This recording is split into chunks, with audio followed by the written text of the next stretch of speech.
star, going so far to the moon and back. You'll see there's no one else like me.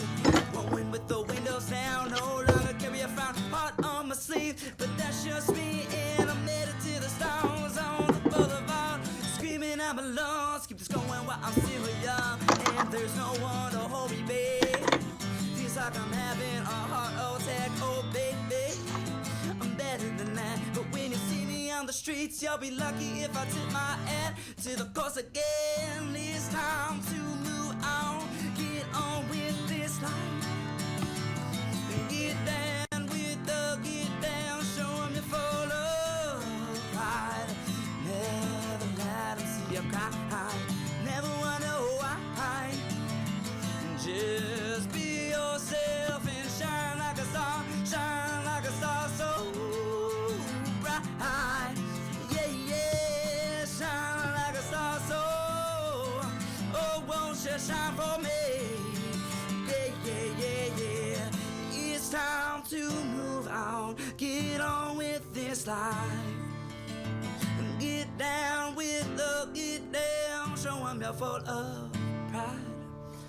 Never let 'em see you cry, never wonder why. Just be yourself and shine like a star so. All right, I turned down a little bit. Okay, so I know we totally just cut off like everyone's favorite song, but we wanted to tell everybody that we have a new YouTube channel, and we need you to subscribe to the new channel because we're not uploading or streaming on the old channel anymore. It's still the voice of Stockton. It's going to be fresh, brand new. New content. Great content. Yeah. Only exclusively on KXVS. Yes, if you on this video will be a link in the description where you can click it, but if you want to type it in, we made it real easy for you. You know bit.ly, the short link, bit.ly, so you can type bit.ly/subscribe_KXVS_YouTube. So bit.ly/subscribe_KXVS_YouTube. That's easy enough, right, Donovan? Donovan is a silent minority. Speechless. I'm trying to get my accent right. Hold on. I'm just throwing over it in my head. Let me start. Hold on. Yeah, hold on. How to do it? All right, I don't know about you guys, but I'm going to go subscribe to this new channel. You're listening to KXVS on 92.1, coming soon. The Congress has not been given this information, these documents, and that's the problem. So because this is executive branch, it was distributed widely through the executive branch. This was from November, December, and January. And these were reports, just let me reiterate, this had nothing to do with Russia, nothing to do with the Russia investigation. There's no way for the folks that I had been working with to actually to bring this forward to light. There was no way I could view that because they couldn't get it to the House Intelligence Committee. It's so important you don't share documents with just one person or even two people. They need to be shared with both the full committees. But the most important thing people need to know about these documents is not classified. If the president puts Russian salad dressing on his salad tonight, somehow that's a Russian connection. But every single person, I appreciate your agenda here, but the reality is, hold on. No, at some point report the facts. The facts are that every single person who has been briefed on this subject has come away with the same conclusion. Republican, Democrat, so I'm sorry that disgusts you. You're shaking your head. And welcome in to KXVS Politics Panoramic Dust and Details Break Bill alongside the one and only Governor Dom Mazowski. Hey. Hey, how are you doing? How you doing, Mr. Details? Doing good. Had some Russian salad dressing? I did have some Russian salad dressing. It tastes just like French. Let's turn the mics down a little bit. Unless Cirian is really, really hot. Not literally, but if your mic is hot. Professor Cirian Villavicencio, are you there? I am doing well, Governor. It's great to hear you and Dustin. Yes. Thank you very much. Thanks for holding on with us. We got a brief halftime Politics Panoramic today, but there's always a ton to cover, and so let's go ahead and get cracking. Again, Dustin and I were Professor Dustin and I were saying that I think we need a midweek show. Do you have like a Wednesday or something? You'll just have to work it out with me with my crazy busy schedule as well. Yeah, I know. There's always a breaking news story. Oh my God. Almost every day. Yeah. Right? Okay, you got me on the audio on your end, Professor. I think you got to turn it down.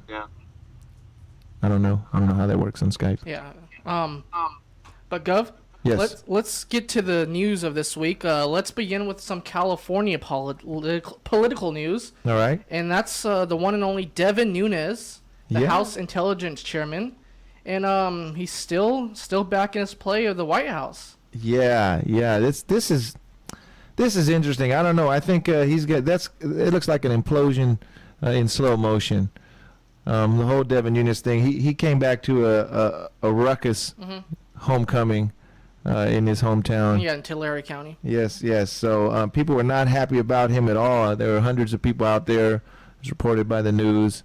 And Barbara Barragan-Perea from Restore the Delta was down there. I read her posts, and they were quite interesting. Apparently, he snuck in. I think he was like in the bed of a pickup truck or something crazy. Don't quote me on that. Well, you can quote me, but it might be a wrong quote. But he snuck in and snuck out. Didn't want to talk to anybody. So he's in the hot seat for sure. I mean, can you guess why? I mean, I would expect at least that much. This is California. We protesting. I mean, we're ready to protest out here. Ever forward thinking, and not that we just protest, but the truth is that there is a lot of diversity here in our community, in our state, and so there's always there's always conversation and people making analyses, and so we seem to be up on things. I would say before the rest of the nation. Usually, like it took us about 5 seconds to realize the Iraq War was a scam. Or a sham, or somebody's money-making plan, and so it took the rest of the nation, seems like, years to figure that out. And where California is always progressive, even when it comes to our own. So, yeah, Devin Nunes, welcome home. Did you hear any of the ruckus about Devin Nunes' homecoming, Professor Villavicencio? No, I'm actually learning it from you, but this is not a surprise, Governor. And it's not just going to be Devin Nunes, right? It's going to be all of the members of Congress when they take their spring break, depending, of course, where, which district they represent. But they're definitely going to get yelled at. Yeah. And there's a lot of passion out there, a lot of political engagement, a lot of a lot of people wanting to keep the representatives accountable. And this is a good thing. As a political scientist, political engagement is a wonderful thing because it gets us all involved and makes us care about politics. Yeah. I mean, that's if there's anything we can say that is a positive from this crazy election cycle, and the results is that people are involved politically now. More than I've ever seen in my entire life. And I've talked to people who were, I would say, quite my senior, people in their 80s, 70s and 80s, saying this is the most engagement they've seen in political life, maybe outside of some of the actions in the 60s, mostly surrounding Vietnam and things like that, and also, of course, the civil rights movement. But even now, I mean, we have the young and the old, everybody interested in politics now and interested in what's going on. So, that is a good thing. So, I'm with you on that one, Professor. And also the other thing is the ranking member on the House Intelligence Committee is a fellow Californian, too, and that's Adam Schiff. And this week he got to see the documents Devin Nunes was talking about.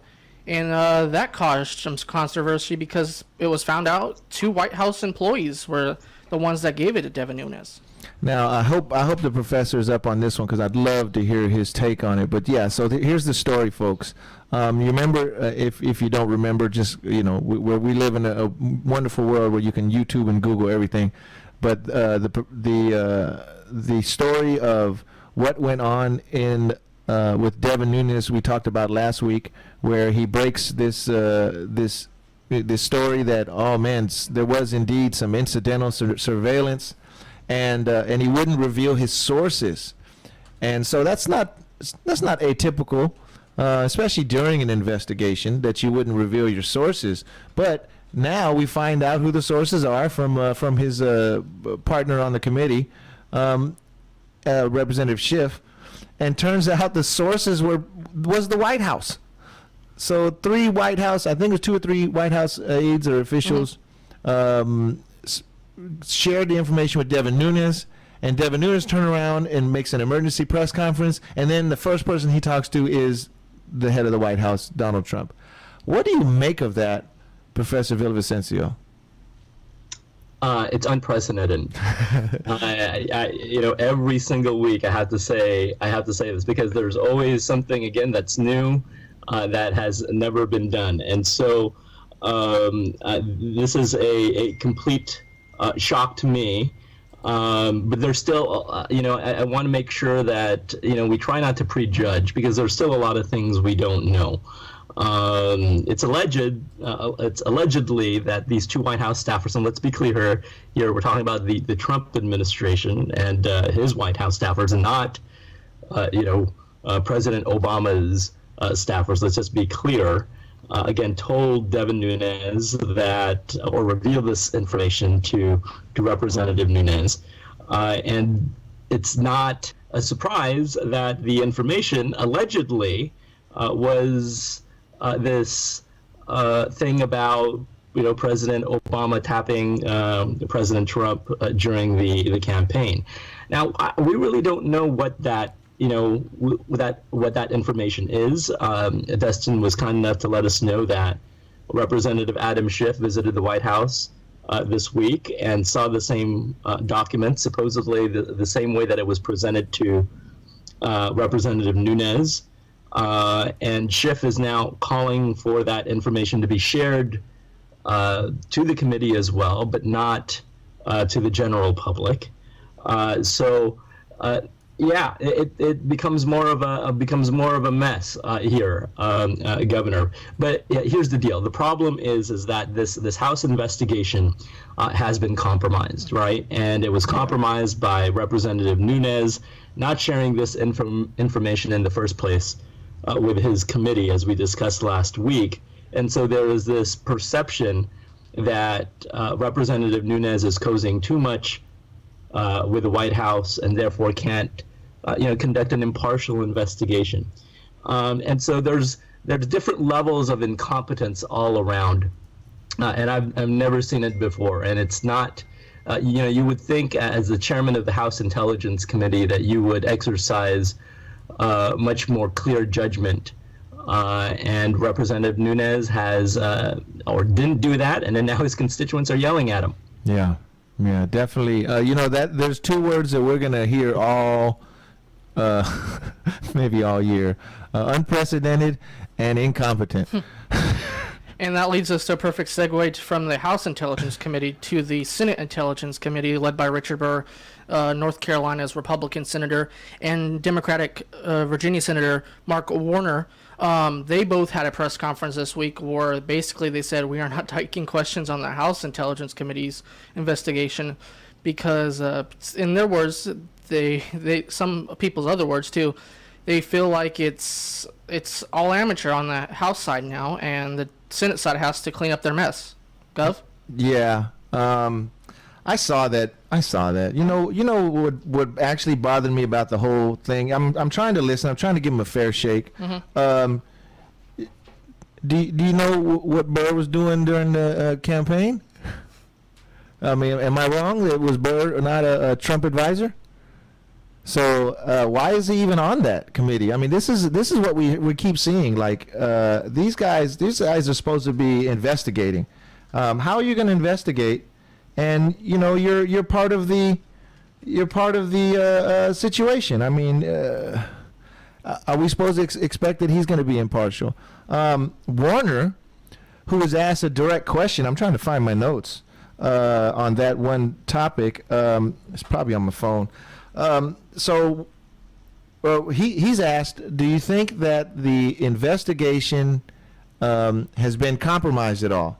And he kind of didn't answer the question, but his answer was no.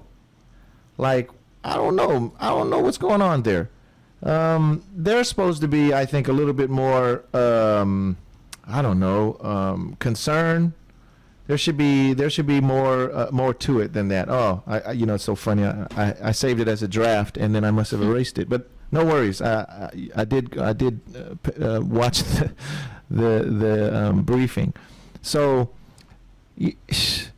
can anybody be in a situation like this and look at what happened with Nunes?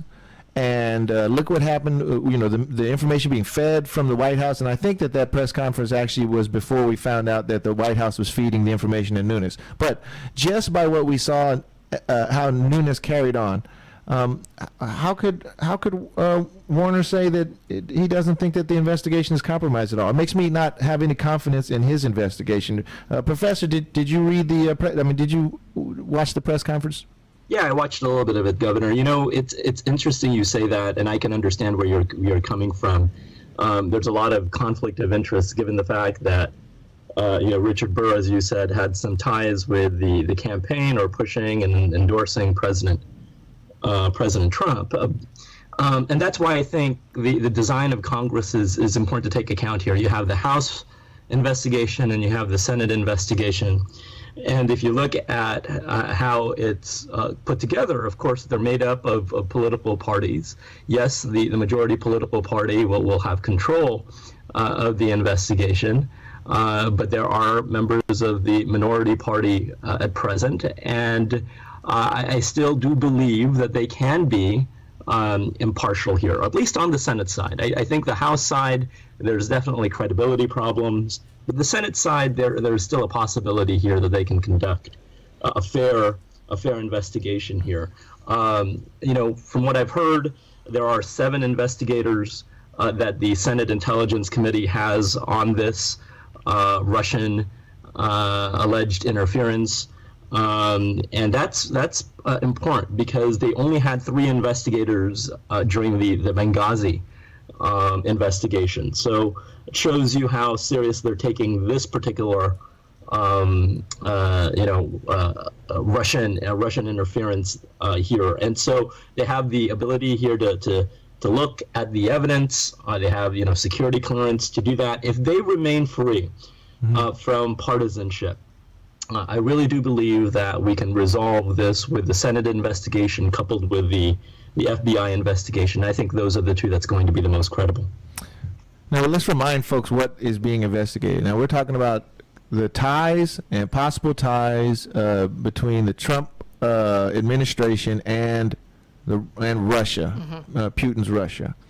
And so these are, these are not small allegations. I don't want to downplay them. I mean, I know that during the campaign, it was quite. I think it was hilarious to hear the DNC's response during the convention and their reaction to the fact that they were busted, essentially cheating Bernie Sanders out of his nomination, and if not cheating him out of the nomination, cheating him during the contest by being very, very one-sided towards Hillary Clinton, which is part of their obligation is to be neutral, and so their response was Russia.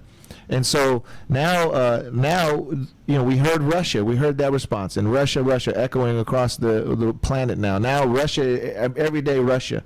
FBI just said that they are now investigating even further back into last year this time. Not just in July, June, but earlier in the campaign. Suggesting, at least to me, that it wasn't off the cuff reactionary, but there was some real man, I don't want to say collusion, but that's what it looks like. Working together with Russia way early in the campaign you heard the pot calling the kettle black, that expression. Well, where did we hear the phrase fake news from? From fake news distributors, people, all over the internet sharing fake news, especially Trump supporters. Now, the Bernie Sanders people were swept up in that as well. However, there was a group funded by Hillary Clinton's campaign called Correct the Record, which was essentially $1 million spent on internet trolls to attack Bernie Sanders. So it's like, at this point, man, it's such a convoluted mess of people being dishonest, of people spreading fake news. Sure, we heard lies about Hillary Clinton, but we saw the exact same thing coming from the DNC earlier that year, pointed to Bernie Sanders from Hillary Clinton's campaign. So this is, I think, emblematic of our problem right now, where the public literally has a less than 5% positive rating for our government.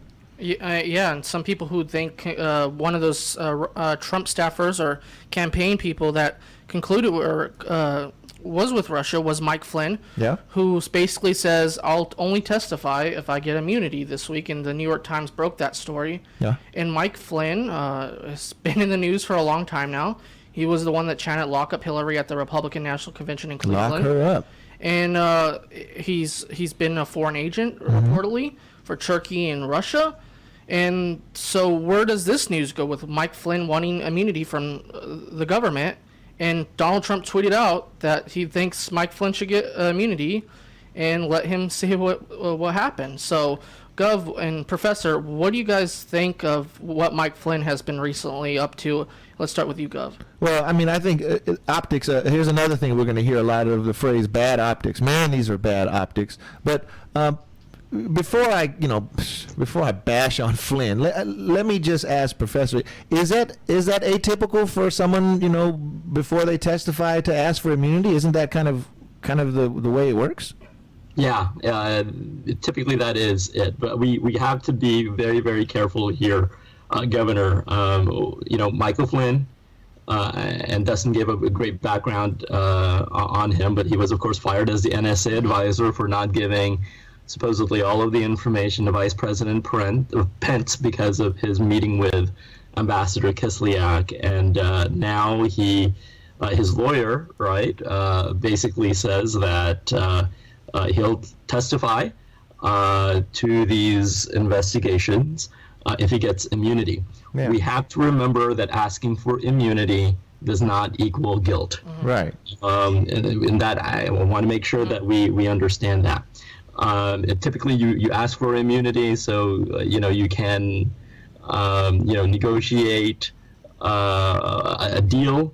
But we still don't know if congressional members are going to offer Flynn immunity until they find out what he's going to say. And again, his lawyer says he's going to bring something. He has something to tell, and what that is, we don't know.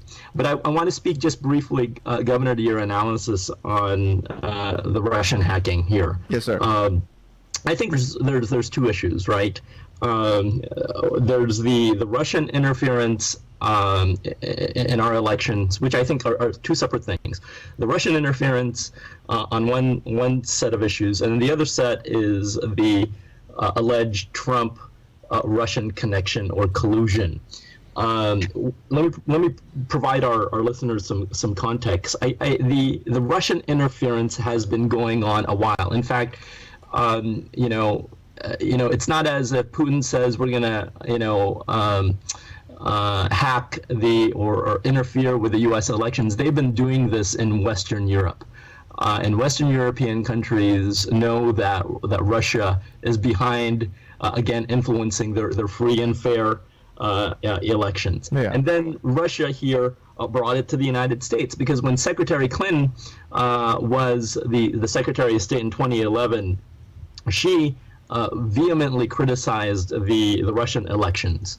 And that's when Putin became president again. And so that was... With 100% of the vote. Yeah, I think so. I think this is what really sparred... Yeah, exactly, right? I mean, the Secretary Clinton had, an obvious way, had a reason to criticize that election. And I think that was was what precipitated it, and that allowed Putin to try to hack or influence our election. And what we now know through the Senate investigation was that Clinton in 2015, 2016 was targeted We also know that Senator Marco Rubio was also targeted. You know what's interesting? He was also serving as part of the Senate Intelligence Committee at the time, and I'm sure he knew about this as he was running for president. That there was this Russian interference. We found out that the Russians have a network of over 15,000 hackers that spread this fake news that Jeb Bush was targeted. Rubio, as I mentioned, was targeted, and it's revealed what Russia has done, I think still does, and I think will continue to do. And then so you have that one side of the issue, and then you have again the Trump collusion here, right? With Manafort, with Page. With Jordan Kushner, with Flynn, with Sessions. They all have connections with Russia. Now, it could all be, coincidence, but clearly they were less than forthcoming, right? Yeah. Telling the public that they had contacts with this. We also know that Trump has business connections with Russia. We know that Trump hosted the Miss Universe pageant in Moscow several years ago. He sold real estate to Russian oligarchs. He has ties to Russian banks. In fact, his son-in-law, right, Jared Kushner, met with the head of a Russian bank that's facing sanctions right now. And so if you try to put all of these things together and try to connect the dots, Gav, I agree with you. There's something up here, right? Yeah. And Tillerson and Exxon Russia? I'm sorry? Tillerson and his Exxon Russia connection? Yeah, Tillerson. I mean, you can go on and on. Yeah. Right? You connect the dots. Ivanka, isn't her name Russian? No. No. And doesn't she have now a role in the White House, an unpaid federal, unpaid federal employee? Yeah. Yeah. I think we're just gonna have to let this investigation play out. And, if I were a betting man, something will be discovered and could be pretty damning for the administration. Now, I just hope it doesn't turn out like it in Russia. Independent article, independent news from 3 days ago says, follow the trail of dead Russians, talking about the Trump Kremlin links. So hopefully that doesn't play out on our side of the Atlantic as well. We only have about 10 minutes left, but yes. I want to hit on some topics real quick. But go first, Gov. Yeah, go ahead. I think we should. Let's move on. Well, let's talk about the face of the Trump administration, and that's Press Secretary Sean Spicer. This week, he had one of his other what he likes to do. He likes to get into it with his the people in the press at some of these briefings, and one of those was April Ryan. Yeah. She's a correspondent for a big radio station. With Radio 1? Yeah. April Ryan and her kind of went over this Russia gate, basically, and Sean Spicer was basically saying salad dressing, Russian salad dressing, and told her not to shake her head. What do you guys make of Sean Spicer and the press going back and forth every day, basically, nowadays? We see it. Gov, let's start with you. Okay. Well, first of all, that interchange right there sparked the hashtag Black Women at Work. And the reason why it sparked that hashtag is because this is something that women, and especially women of color, have to deal with all the time, is, being, kind of talked to that way out of line, way out of line, but not so atypical for this guy, Sean Spicer. I'm going to tell you that preparing for this segment here got me all worked up. I was just watching his press conferences one after another and just can't believe that the American people will even accept such a communicator from the White House. I think, maybe call me crazy, but I think that the news agencies should boycott Sean Spicer. Send like interns there to record the conversation, and just because it's not like he's ever giving any information. He's just kind of hammering down a couple points. He's saying stuff that we know is false, blatantly false. The biggest inauguration crowd in world history, things like that, and it just hasn't changed from then until now. And the phrase that he loves to say, besides no, is I think the president has been very clear on this, very clear on this, and the president hasn't been very clear on anything. So I just would just say chalked it up to Sean Spicer being that kind of guy, and we should just boycott that guy.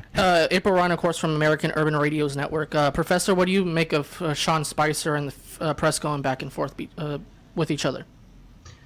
You know, Dustin, the White House press secretary and the White House press corps, you know, has always had an adversarial relationship. I mean, we can go back through history. What I think sometimes we've failed to understand, or at least the general public fails to understand, is that it's a symbiotic relationship, right? It's a symbiotic relationship because the White House needs to be able to communicate their legislative agenda to the general public, and they do that with members of the media, right? So the White House cannot effectively use the bully pulpit without the media.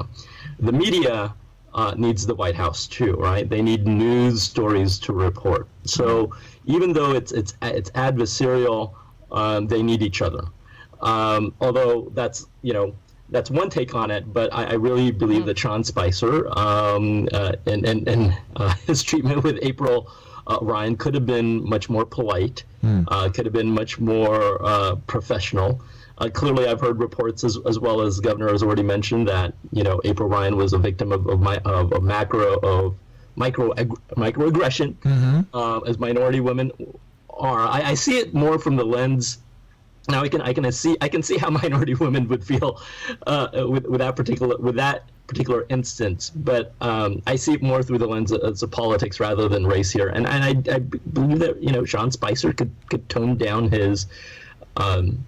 It could be more professional. I'll just leave it at that. Yeah.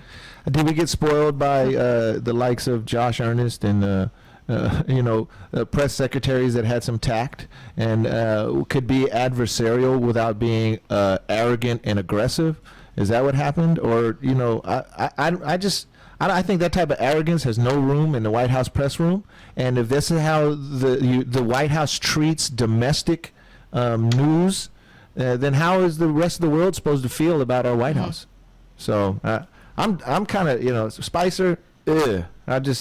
Sorry, folks.